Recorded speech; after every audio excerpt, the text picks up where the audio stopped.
Okay. So I got to ask you two last questions, and I'll get you out of here. Your prediction for the big fight this evening, middleweight rematch unification fight, Canelo or Triple G? What are your thoughts? Well, I heard Derek James making a prediction. He's absolutely correct in his assessment on how the fight can go. You have to make Triple G uncomfortable. You can't let him get set. So you got to force the fight, push the fight. But in doing that, he's so heavy-handed. Right. He can bang. He has legitimate punching power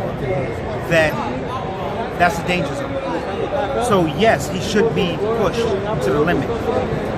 But in doing that, you become susceptible to that right hand, to that left hook. Daniel Jacobs did a good job. He did. With mixing things up. And I think it was a case of Triple G believing Danny was going to fight one way. Because if you remember that fight, everybody was saying this is the first middleweight that Triple G is actually going to fight. Correct. Danny Jacobs is bigger than him. Correct. So Triple G was prepared to box Danny Jacobs. He wasn't prepared to fight Danny Jacobs. You forgot about the Brownsville part of the equation. He wasn't going to run. Danny Jacobs came out boxing, showing him different moves. Yeah. He was in a boxing mode. Then when he tried to switch and become more of a brawler, the boxing ability from Danny really threw him off. So he wasn't prepared to fight a boxer that way. He prepared for Danny Jacobs to jump all over him and be aggressive because that's all you can compare him. Danny's a big guy. He's a real heavy middleweight.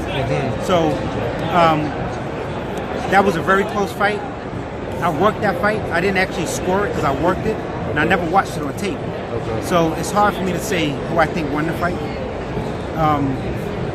You know, Daniel Jacobs did a hell of a job in terms of offsetting the punching power by Golovkin. So you can look at the ring generalship by Danny and say he won the fight, or you can look at the aggressiveness by Triple G and say he won. It depends on you like it. Okay. I had one last question here. It's escaping my mind right now. You gave me such a good in-depth analysis of that fight there. So.